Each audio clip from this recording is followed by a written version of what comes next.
So I want to talk to you today about the future of our species and really the future of life. We are probably one of the last generations of Homo sapiens.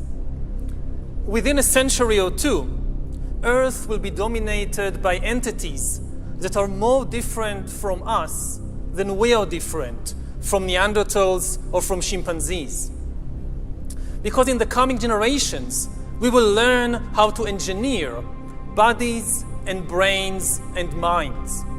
These will be the main products of the economy, of the 21st century economy. Not textiles and vehicles and weapons, but bodies and brains and minds. Now, how exactly will the future masters of the planet look like? This will be decided by the people who own the data. Those who control the data control the future not just of humanity, but the future of life itself. Because today, data is the most important asset in the world. In ancient times, land was the most important asset. And if too much land became concentrated in too few hands, humanity split into aristocrats and commoners.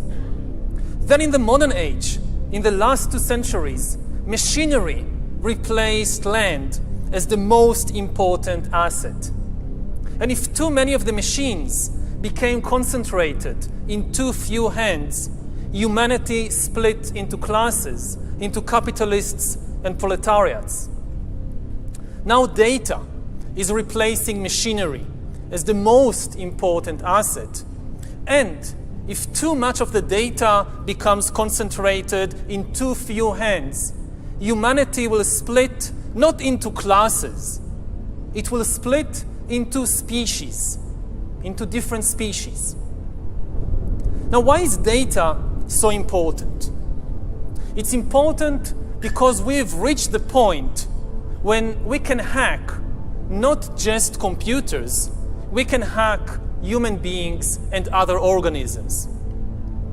There is a lot of talk these days about hacking computers and email accounts and bank accounts and mobile phones, but actually we are gaining the ability to hack human beings. Now, what do you need in order to hack a human being? You need 2 things. You need a lot of computing power, and you need a lot of data, especially biometric data. Not data about what I buy or where I go, but data about what is happening inside my body and inside my brain.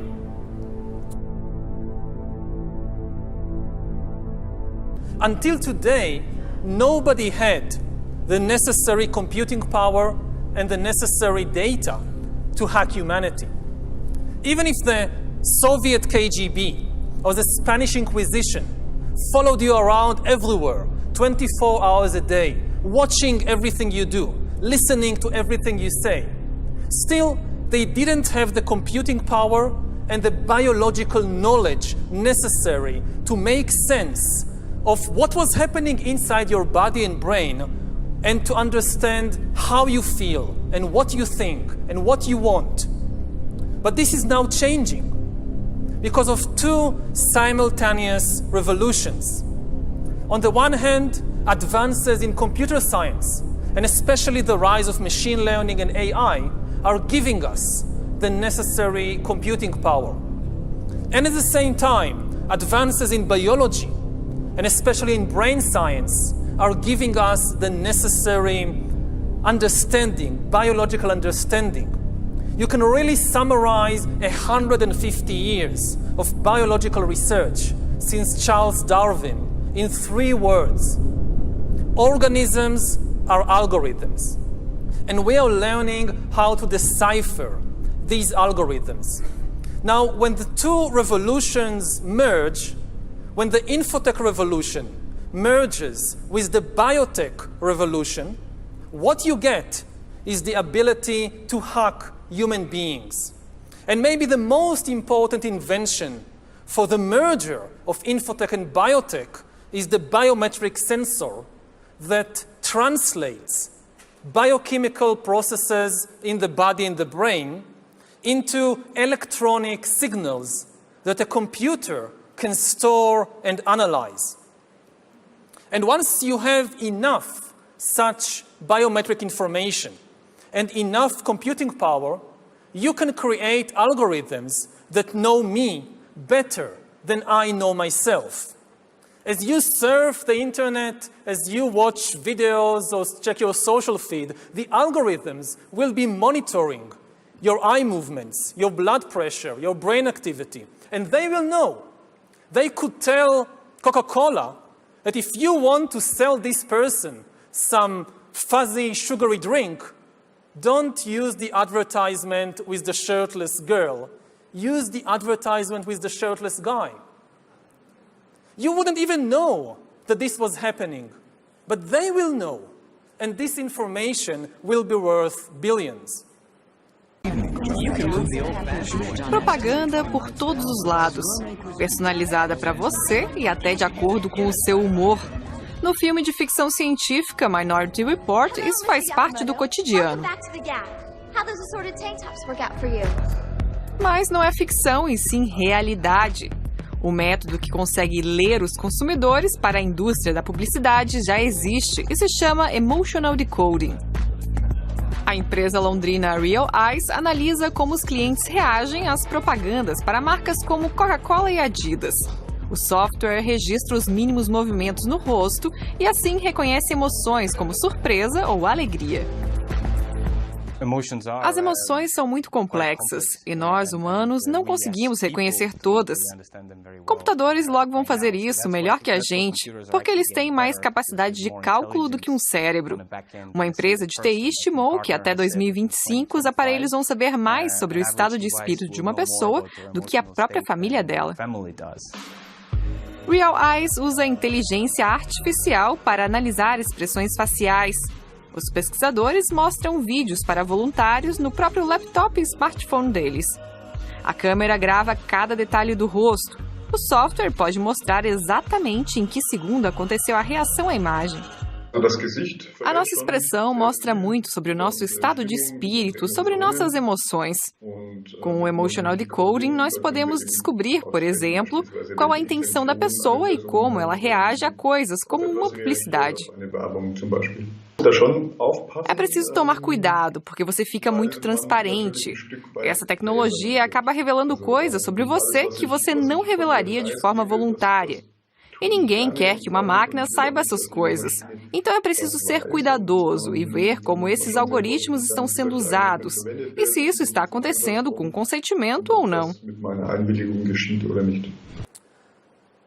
Once we have algorithms that can understand me better than I understand myself, they could predict my desires, manipulate my emotions, and even take decisions on my behalf. And if we are not careful, the outcome might be the rise of digital dictatorships. In the 20th century, democracy generally outperformed dictatorship because democracy was better at processing data and making decisions.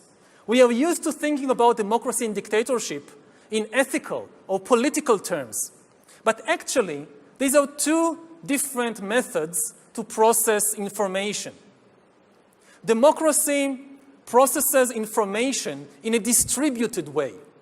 It distributes the information and the power to make decisions between many institutions and individuals.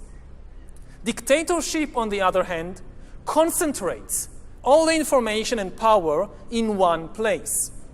Now, given the technological conditions of the 20th century, distributed data processing worked better than centralized data processing, which is one of the main reasons why democracy outperformed dictatorship and why, for example, the US economy outperformed the Soviet economy. But this is true only under the unique technological conditions of the 20th century. In the 21st century, new technological revolutions, especially AI and machine learning, might swing the pendulum in the opposite direction. They might make centralized data processing far more efficient than distributed data processing. And if democracy cannot adapt to these new conditions, then humans will come to live under the rule of digital dictatorships. And already at present, we are seeing the formation of more and more sophisticated surveillance regimes throughout the world, not just by authoritarian regimes, but also by democratic governments. The US, for example, is building a global surveillance system, while my home country of Israel is trying to build a total surveillance regime in the West Bank. But control of data might enable human elites to do something even more radical than just build digital dictatorships. By hacking organisms, elites may gain the power to re-engineer the future of life itself. Because once you can hack something, you can usually also engineer it. And if indeed we succeed in hacking and engineering life, this will be not just the greatest revolution in the history of humanity. This will be the greatest revolution in biology since the very beginning of life 4 billion years ago.